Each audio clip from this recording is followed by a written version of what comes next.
नमस्कार। मैं सुनील कुमार आपका स्वागत करता हूं आपके अपने चैनल क्या ऐसा होता है में।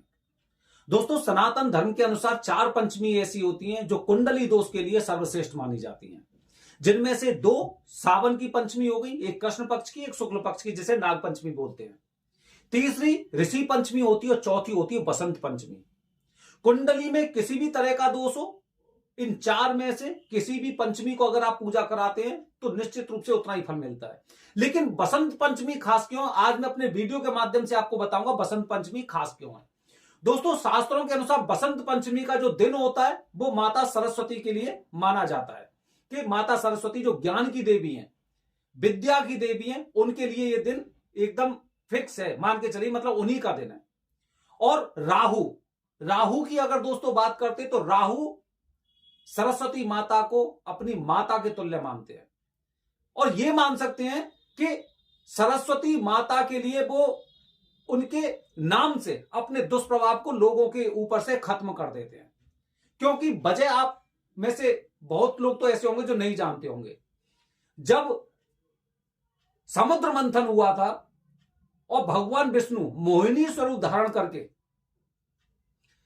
देवताओं को अमृत पिला रहे थे, तभी राहु अपने एक मित्र के साथ वहां पर बैठ के और उसने अमृत पीने का प्रयास किया, लेकिन चंद्र ने और सूर्य ने इशारा किया भगवान विष्णु को। भगवान विष्णु ने उनके मस्तक को अलग कर दिया सुदर्शन चक्र से। माता सरस्वती को उन पे दया आई, क्योंकि ज्ञान की देवी हैं। वो अपनी बुद्धि के अनुसार वहां पे गए थे और अमृत का पान किया था। तो माता सरस्वती को उन पर दया आई और उन्हें ऐसा लगा कि मेरे पुत्रों के साथ ऐसा क्या हुआ, ऐसा नहीं होना चाहिए। माता सरस्वती को बड़ा गुस्सा आया कि भले ही उसने अमृत पिया, देवताओं के साथ बैठा, लेकिन देवताओं का रूप उसने रखा था और उसने अमृत का पान किया है, क्योंकि वो विद्या की देवी हैं, वो ज्ञान की देवी हैं।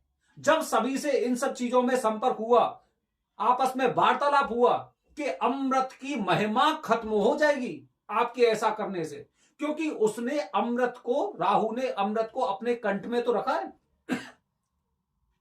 कंठ में रखा है और कंठ से हल्का सा नीचे उतरा और उसके पश्चात उसका मस्तक कटा तो मुंह तक तो गया, उसके बाद यहां तक तो आया, उसके बाद ही तोड़ाया। अमृत की महिमा खत्म हो जाएगी अगर ये आज राहु मारा गया यहां पे। तो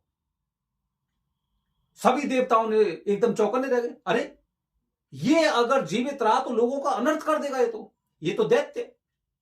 तो ज्ञान की देवी सरस्वती माता ने एक ही बात बोली थी कि वेदों के कथन के अनुसार हमें उसका पालन करना चाहिए, चाहे लोगों के लिए परेशानी उत्पन्न करे या फिर लोगों को फल प्रदान करे, लेकिन रहेगा ये अमर ही। जब माता सरस्वती जी ने उनका पक्ष रखा राहु का, मैं राहु की बात कर रहा हूं अभी केवल, क्योंकि ऊपर का हिस्सा राहु, नीचे का केतु, पहले तो दोनों एक ही थे। जब माता सरस्वती ने सभी देवताओं के साथ अमृत की महिमा को बताया कि किस तरह से अमृत का पान करने से और लोग अमर हो जाते हैं, तो अमर तो इसे भी होना चाहिए, नहीं तो शास्त्रों को लोग नहीं मानेंगे, शास्त्रों पर विश्वास नहीं करेंगे, वेद खंडित हो जाएंगे, जो भगवान ने बातें बनाई वो सारी खराब हो जाएंगी। जब ऐसा विचार विमर्श हुआ तब कहीं जाके सब एक मत हुए कि इसे ऐसे तो जीवित नहीं करेंगे, इसके ऊपर के हिस्से में कुछ और लगाया जाएगा, नीचे के हिस्से में कुछ और लगाया जाएगा, क्योंकि दैत्य था। दैत्य मतलब लोगों को विषम फल देने वाला। इसीलिए ब्रह्मा जी ने युति बताई थी कि एक सांप से इसे जोड़ा जा सकता है। तब राहु में सांप के नीचे का हिस्सा लगाया गया था और केतु में इसके सांप के ऊपर का हिस्सा लगाया गया था। तब वो माता सरस्वती के चरणों में गिर पड़े दोनों टुकड़े, जो राहु और केतु थे, कि माता आज आपने जो इन देवताओं को भी ज्ञान दिया है और जिसकी वजह से हमें मुक्ति मिली है, हमें एक ग्रह के रूप में, कलयुग में जो ग्रह बनेंगे उनके रूप में आपने हमें दर्जा दिलवाया है, आपको बारंबार नमस्कार है। और माता हम हाथ जोड़कर आपसे प्रार्थना कर रहे हैं, हम आपको अपने विश्वास के साथ कह रहे हैं कि आज से आप हमारी माताएं, और जो भी इंसान आपका नाम लेगा, आपकी पूजा करेगा, हम उसे अपने जीवन में कभी भी कष्ट नहीं देंगे। ये इस तरह की बात है। इसीलिए बसंत पंचमी को, ये गुप्त रहस्य होते हैं, हर किसी को जानकारी नहीं होती। सबने बता दिया काल सर्प दोष, काल का मतलब काल और सर्प, सर्प से जोड़ लिया नाग, इसलिए नाग पंचमी को पूजा होगी। गुप्त चीजें गुप्त रखी जाती हैं, किसी को जानकारी नहीं है। आप देखना, अपने आसपास पूछना किसी से भी, सभी बताएंगे कब पूजा करें, नाग पंचमी को करना, कब पूजा करें, महाशिवरात्रि को करना। आपसे ये कहने वाले कम होंगे कि बसंत पंचमी को पूजा का सर्वश्रेष्ठ फल प्राप्त होता है।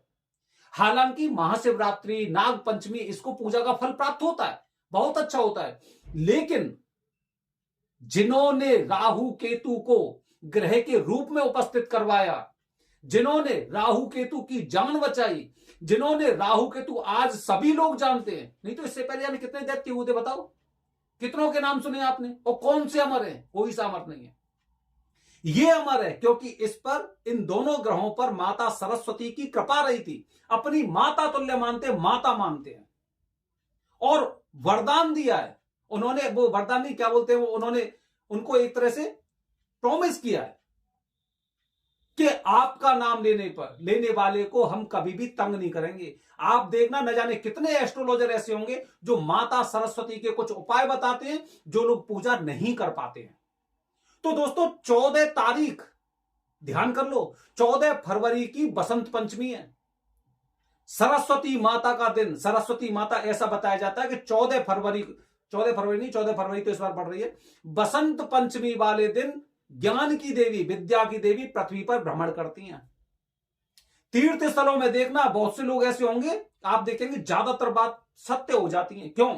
सरस्वती बैठती रहती है, भ्रमण करती है उस दिन, और उसी दिन आप पूजा करने वाले हैं।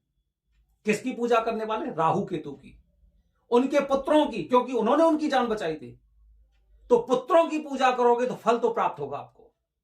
तो 14 फरवरी का दिन अगर आप पूजा करना चाहते तो इस दिए गए नंबर पर संपर्क करिए, क्योंकि समय ज्यादा नहीं बचा है।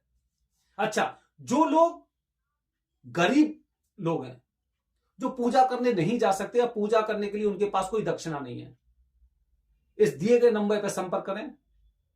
भोलेनाथ की कृपा रही तो आपके आने जाने का और आपकी पूजा का बंदोबस्त हम करने का प्रयास करेंगे। बने रहिए हमारे चैनल के साथ दोस्तों। ध्यान रखना, 14 फरवरी की बसंत पंचमी है। हर हर महादेव, हरि ओम।